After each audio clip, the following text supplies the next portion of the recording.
តែឥណ្ឌារួមទាំងចក្រភពអង់គ្លេសនៅណាម៉ាកនិងក្រិចត្រៀមដើរតាមគន្លងអូស្ត្រាលីក្នុងការបិទបណ្ដាញសង្គមលើកុមារដើម្បីទប់ស្កាត់ការញៀន Digital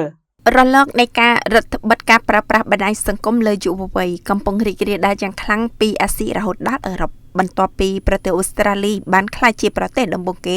ដែលអនុវត្តច្បាប់បិទកុមារអាយុក្រោម16ឆ្នាំឥឡូវនេះប្រទេសឥណ្ឌារួមជាមួយចក្រភពអង់គ្លេសដាណឺម៉ាកនិងក្រិកក៏កំពុងស្ថិតនៅក្នុងដំណាក់កាលសិក្សា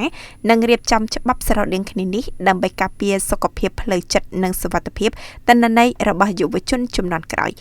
យោងតាមរបាយការណ៍ពី Reuters ចុះថ្ងៃទី31ខែមករាឆ្នាំ2026សមាជិកសភាឥណ្ឌាលោក LSK Devarayalu ដែលជាសម្ព័ន្ធមិត្តរបស់លោកនាយករដ្ឋមន្ត្រី Modi បានដាក់សំណើច្បាប់បិទបណ្ដាញសង្គមលើអនិច្ចជន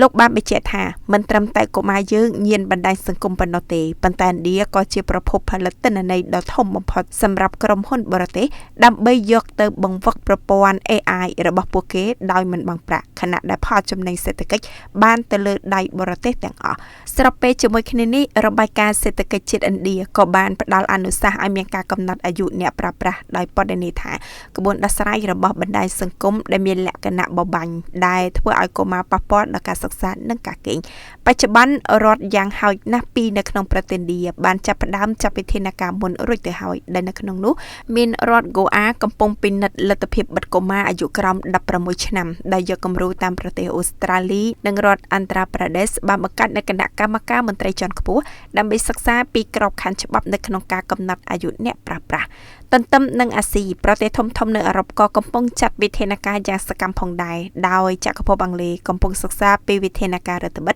បន្ទាប់ពីសភាឡុងបានបោះឆ្នោតគាំទ្រវិសោធនកម្មច្បាប់ដើម្បីការពារកុមារក្រោម16ឆ្នាំពីផលប៉ះពាល់នៃបណ្ដាញសង្គមខណៈដែលដាណឺម៉ាកបានប្រកាសផែនការបិទកុមារអាយុក្រោម15ឆ្នាំមិនឲ្យប្រើប្រាស់បណ្ដាញសង្គមធំៗលុះត្រាតែមានការអនុញ្ញាតពីមាតាបិតានិងគ្រោងប្រើប្រាស់ប្រព័ន្ធអត្តសញ្ញាណប័ណ្ណ Digital ដែលហៅកាត់ថា EID